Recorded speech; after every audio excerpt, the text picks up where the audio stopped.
देखिए बेटा, सबसे पहले हमने पढ़ा वायरस। वायरस के अंदर जो हमने देखा था इसकी स्ट्रक्चर में, तो इसकी स्ट्रक्चर में क्या था, एक इसके अंदर प्रेजेंट था न्यूक्लिक एसिड और दूसरा इसमें प्रेजेंट था प्रोटीन कोट, जिसको हम क्या बोलते हैं, कैप्सूल। राइट, ये दो स्ट्रक्चर हमने वायरस में देखी, अभी मैंने डिस्कस करी थी और इससे पहले की क्लासेस में भी हम लोग देख चुके थे। अब बेटा, जब हमने वायरस का न्यूक्लिक एसिड देखा तो हमें थोड़ा सा और समझ में आया कि वायरस के अंदर या तो केवल उसका डीएनए था या फिर उसके अंदर केवल आरएनए था। दोनों में से कोई एक प्रेजेंट होता है, ठीक है, दोनों कभी साथ नहीं होते थे। मैं बार बार इस बात को बोल रहा हूँ, ये बात आप बिल्कुल ध्यान रखना। अब उसके बाद इनको कवर करने के लिए प्रेजेंट था इनमें protein coat, that is capsule. लेकिन बेटा, जब हमने वायरॉइड्स को देखा, जब हमें वायरॉइड्स पता चले, वायरॉइड्स को जो फाइंड आउट किया था वो किया था बेटा डेनियर साइंटिस्ट ने। ये मैंने लिख रखे हैं पॉइंट्स नीचे। जब वायरॉइड्स को देखा गया तो वायरॉइड्स के अंदर हमें नजर आया केवल जेनेटिक मटेरियल, सिर्फ जेनेटिक मटेरियल मिला हमें इस वायरॉइड्स के अंदर। और जेनेटिक मटेरियल में क्या था, that is single strand RNA. ये बात समझ में आई बेटा, बताओ। इसलिए मैंने क्या कहा आपसे कि वायरस से भी छोटे पार्टिकल्स होते हैं, that is a smallest self replicating particle. Self replicating का मतलब कि ये खुद ब खुद अपने नंबर्स बढ़ाएंगे, रेप्लिकेशन करेंगे और अपनी ही जैसी कॉपीज बनाएंगे। लेकिन इनके अंदर जेनेटिक मटेरियल क्या था, केवल सिंगल स्ट्रैंड आरएनए था। जबकि जब हमने वायरस को देखा बेटा, तो वायरस में क्या था आपका, डबल स्ट्रैंडेड डीएनए और सिंगल स्ट्रैंड या डबल स्ट्रैंड आरएनए, ये प्रेजेंट। राइट अजीत बेटा, रूही बेटा, बात समझ में आई मेरी? ठीक, तो इसलिए अब मैंने आपको ये बात समझ में आ चुकी कि वायरॉइड्स को मैंने क्यों सबसे छोटा पार्टिकल्स बोला, बिकॉज ऑफ दिस रीजन कि इसके अंदर प्रोटीन कोड भी नहीं है जैसा कि वायरस के अंदर प्रेजेंट था। ठीक, नेक्स्ट दूसरा चीज, वायरस जो होते हैं वो तो प्लांट्स, एनिमल्स और बैक्टीरिया तीनों में डिजीज कॉज कर रहे थे। लेकिन आपके वायरॉइड्स जो होते थे ये डिजीज केवल और केवल प्लांट्स में करते हैं, ना तो बैक्टीरिया के अंदर कोई डिजीज कर रहे हैं, ना ही एनिमल्स में कोई डिजीज कर रहे हैं। ये बात समझ में आ गई? डिजीज किसमें कॉज कर रहे हैं, they are causing the disease only in plants, that is important one. Discover किसने किया था वायरस को, दैट इज डेनियर ने। Virus are discovered by Denier in 1971। ठीक है, इनके अंदर क्या प्रेजेंट है, RNA particles, means single strand RNA इनमें है, they have their RNA only, इनमें डीएनए नहीं होता। ठीक है, और ना ही कोई प्रोटीन कोड प्रेजेंट है, do not have protein code. जो मैंने ऊपर लाइन समझाई थी वो यहाँ लिख रखी है। मोड ऑफ न्यूट्रिशन का भी क्या होगा, सेम, ऑब्लिगेट पैरासाइट्स हैं। ऑब्लिगेट पैरासाइट का मतलब आपको समझ में आ चुका होगा कि केवल और केवल अपना न्यूट्रिशन एज अ पैरासिटिक ही लेंगे, किसी लिविंग सेल को इन्फेक्ट करेंगे प्लांट को और उस प्लांट से अपना न्यूट्रिशन लेते रहेंगे। क्लियर बच्चों? अजीत बेटा, खुशबू बेटा, टाइमिंग, अजीत, रूही, आप लोगों को क्लियर हो गया बेटा? Yes sir. ठीक बच्चों, यस सर। तो ये थे केवल आपके वायरॉइड्स। आपको अब वायरॉइड्स और दूसरा दैट इज योर वायरस, दोनों में डिफरेंशिएशन समझ में आ चुका होगा कि वायरस में आपका प्रोटीन कोड है कैप्सूल एंड उसके अंदर जेनेटिक मटेरियल है आरएनए या डीएनए कुछ भी, लेकिन वायरॉइड्स में केवल जेनेटिक मटेरियल है आरएनए, उसमें कोई प्रोटीन कोड नहीं है। That is the major difference. Viroids जो होते थे डिजीज कॉज कौन सी करते हैं, तो दैट इज यहाँ मैंने लिख रखा है आपका पोटैटो स्पिंडल ट्यूबर डिजीज। ये वो डिजीज है जो वायरॉइड्स कॉज करते हैं प्लांट्स में, दैट इज बेटर। तो ये हो गए बच्चे आप लोगों के वायरोइड्स के बारे में, ज्यादा कुछ नहीं है, वायरस का केवल एक इंट्रोडक्शन है। अब एक और टर्म हम लोग डिस्कस करेंगे, I will discuss about virology. ये मैं अलग से समझा रहा हूँ। Now I am talking about virology.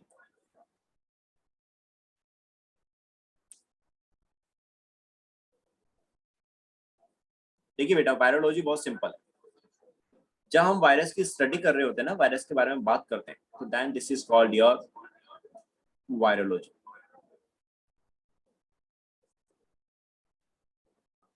Study of virus is called virology. ठीक है बेटा, जैसे बैक्टीरिया की स्टडी करते हैं तो उनको बोलते हैं हम लोग bacteriology. That is a branch of biology. It's a branch of biology in which you study about the virus, that is virology। ये बेटा ये वाली बात समझ में आई? वायरोलॉजी क्या होगा?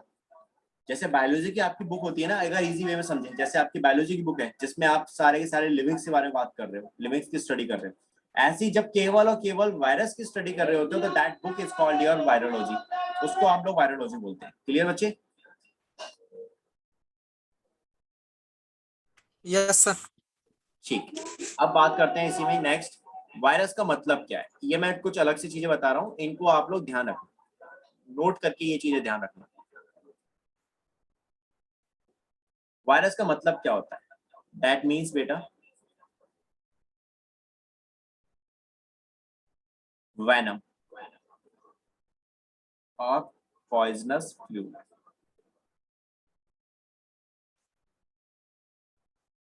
वेनम और पॉइजनस फ्लूइड।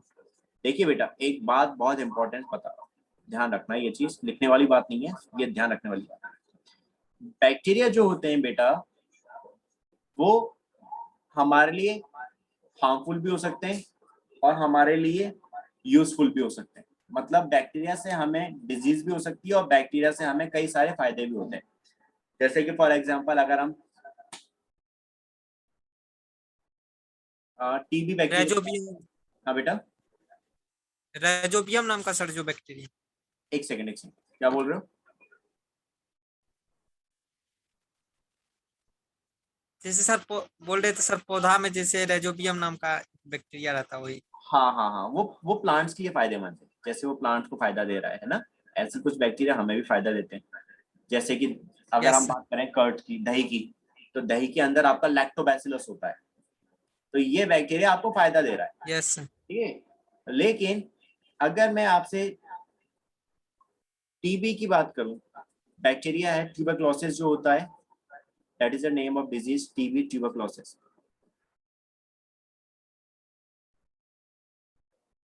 ठीक है, ट्यूबरक्लोसिस जो डिजीज है ये बच्चे, ये डिजीज कॉज हो रही है माइक्रोबैक्टीरियम,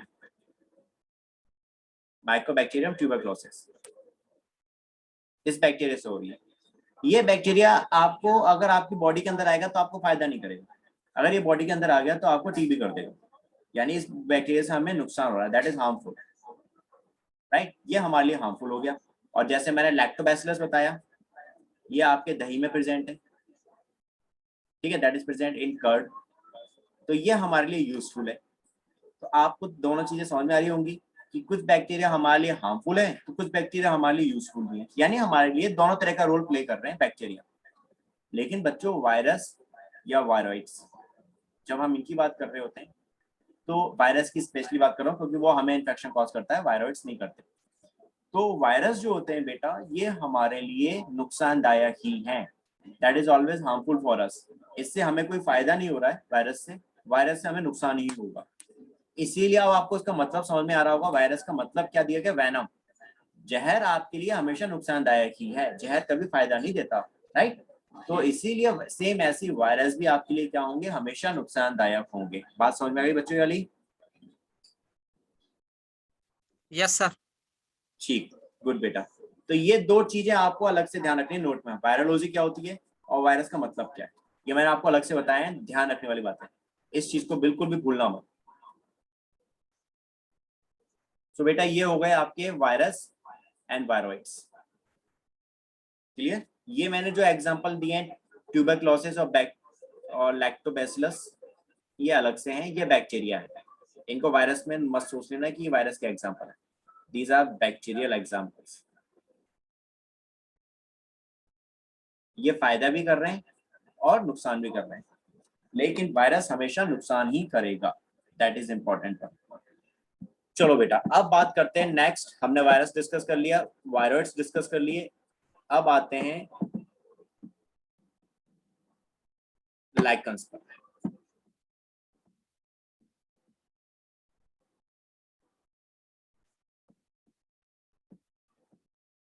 हमने अभी शुरू में लाइन देखी थी कि आपके वायरस, वायरॉइड्स और लाइकन्स, इन तीनों को बेटा हमने 5 किंगडम क्लासिफिकेशन में प्लेस नहीं किया था। आपको वायरस और वायरॉइड्स, इन दोनों को क्यों प्लेस नहीं किया 5 किंगडम क्लासिफिकेशन में? बात समझ में आ गई? कोई मुझे आंसर देगा बेटा कि हमने वायरस को और वायरॉइड्स को 5 किंगडम क्लासिफिकेशन के अंदर प्लेस क्यों नहीं किया था? रूही, अजीत बेटा, दोनों से पूछ रहा हूँ।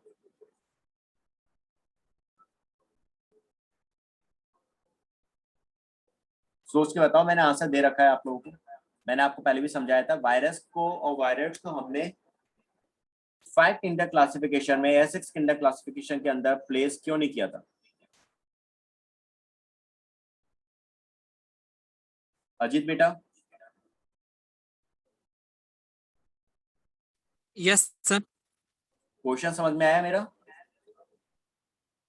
वायरस, एक बार और बोलिए सर। ठीक, वायरस और वायरॉइड्स, इन दोनों को हमने 5 किंगडम क्लासिफिकेशन में प्लेस क्यों नहीं किया था? इनको 5 किंगडम क्लासिफिकेशन में क्यों नहीं रखा?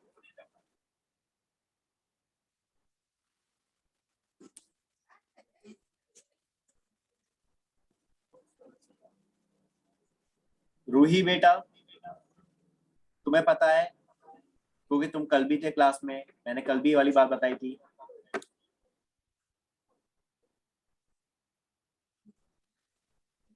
यस सर, याद नहीं आ रहा। याद नहीं है? वेरी गुड, शाबाश शाबाश बेटा शाबाश। मैंने अभी भी ये चीज बताई थी स्टार्टिंग के लेक्चर में कि आपके वायरस जो थे और वायरस जो थे, ये लिविंग और नॉन लिविंग के बीच में आते थे। क्यों आते थे? क्योंकि इनमें सेल नहीं होती थी। They are acellular structure. याद आया? मैंने ए सेलुलर स्ट्रक्चर बोला था। वायरॉइड्स एंड वायरस, ये दोनों आपके ए सेलुलर स्ट्रक्चर्स हैं, मींस इनमें कोई सेल नहीं है। एंड सेल जो होती है ये लिविंग्स का बेसिक कैरेक्टरिस्टिक है।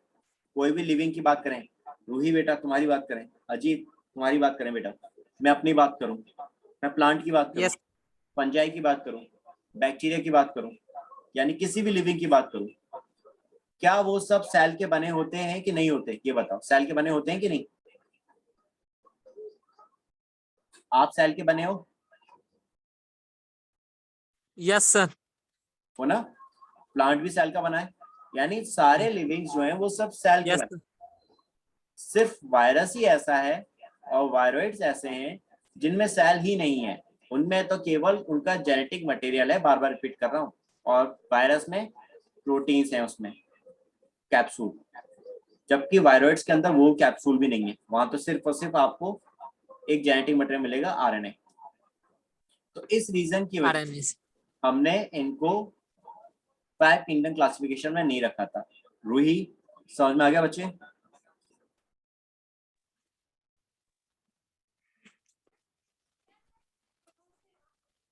रूही बेटा, बात समझ में आ गई मेरी? यस। ठीक। अजीत बेटा, तुम्हें समझ में आ गया ना अब रीजन?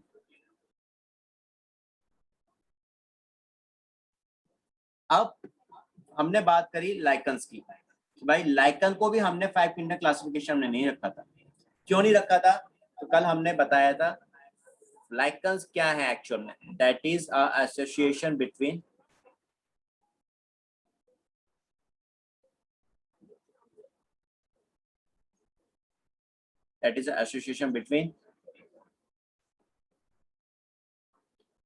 algae and fungi. जब आपकी एल्गी और फंजाई साथ में रहते हैं तब ये लाइकन स्ट्रक्चर बनती है। तो भाई इसमें लाइकन में अगर आप देख रहे हो तो एल्गी भी प्रेजेंट है और इसके अंदर क्या प्रेजेंट है, फंजाई भी प्रेजेंट है। तो भाई आप कुछ समझ सकते हैं कि अब मैं इसको ना तो फंजाई में रख सकता हूँ ना ही एल्गी में रख सकता हूँ। सो दैट्स वाई इसको भी हम लोग 5 किंगडम क्लासिफिकेशन में प्लेस नहीं कर पाए थे। बात समझ में आई? बताओ बेटा, क्लियर ये चीज? अजीत, बात ये समझ में आ गई? यस ठीक। यस सर क्लियर है। अब देखो यहाँ पे लाइकन टर्म किसने दिया था सबसे पहले? Lichen term was given bye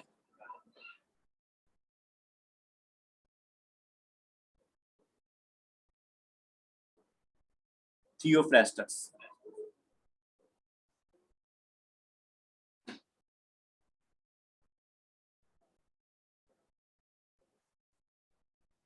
इस नाम को किसने दिया था? थियोफ्रास्टस ने। बेटा ये नाम ना दिमाग में बैठा लो, ये नाम बहुत बहुत बहुत बहुत बहुत इंपॉर्टेंट। आप लोगों को पता है who is known as the father of biology? Father of biology किनको बोलते हैं हम?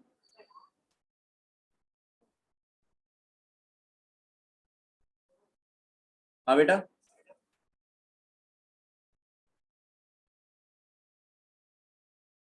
अजीत बेटा, फादर ऑफ बायोलॉजी किसे कहते हैं?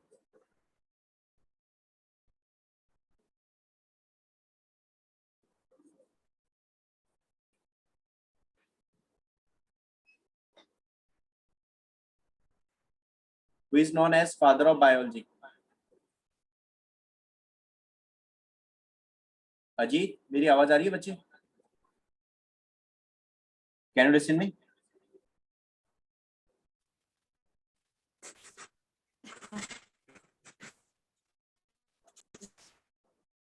ठीक, देखो यहाँ पे कुछ हिस्ट्री बता रहा हूँ। सबसे पहले थियोफ्रास्टस, ये जो नाम लाइकन नाम दिया था वो तो आपके थियोफ्रास्टस ने दिया ही था एक्चुअल में। इनको हम लोग फादर ऑफ बॉटनी बोलते हैं। He is also known as father of botany.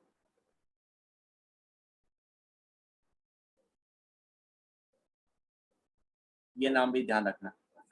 Father of botany कौन है आपके? दैट इज बच्चों थियोफ्रास्टस।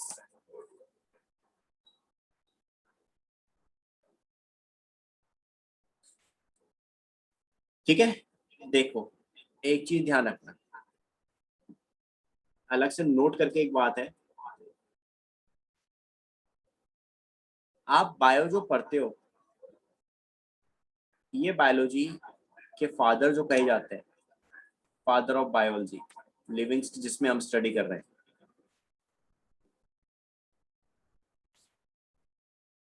That is अरस्टोटली।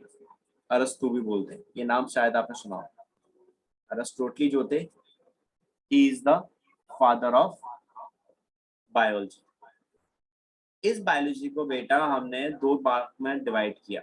एक आई जूलॉजी जिसमें एनिमल्स की स्टडी करते हो, और एक आई बॉटनी जिसमें प्लांट्स की स्टडी करते हो। बॉटनी में किसकी स्टडी कर रहे हो? प्लांट्स स्टडी होती है, इसके अंदर प्लांट्स स्टडी कर रहे हैं, और जूलॉजी में एनिमल स्टडी कर रहे हैं। तो बच्चे बॉटनी के फादर तो आपके थियोफ्रास्टस हो गए, जबकि जूलॉजी के फादर जो थे दैट इज अरिस्टोटल। तो अगर आपसे पूछा जाए who is a father of biology या who is a father of zoology, तो दैट इज क्या लिखोगे आप? Aristotle. And father of botany that is Theophrastus. Clear बेटा? ये वाली बात याद रहेगी, नोट करके मैंने अलग से जो बताई आपको।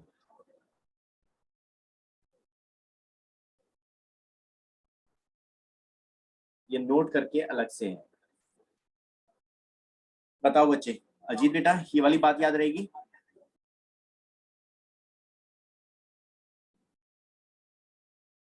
अजीत मेरी आवाज आ रही है? यस सर, ठीक है चलो, यस सर। ठीक है बेटा। तो ये चीज थोड़ा इंपॉर्टेंट है, बेसिक ही यहाँ से। आप बायो पढ़ने बैठे एंड आपको ये नहीं पता कि फादर कौन है, हु इज द फादर। तो उन्होंने बायो के बारे में सबसे पहले बात करी, अरस्टोटल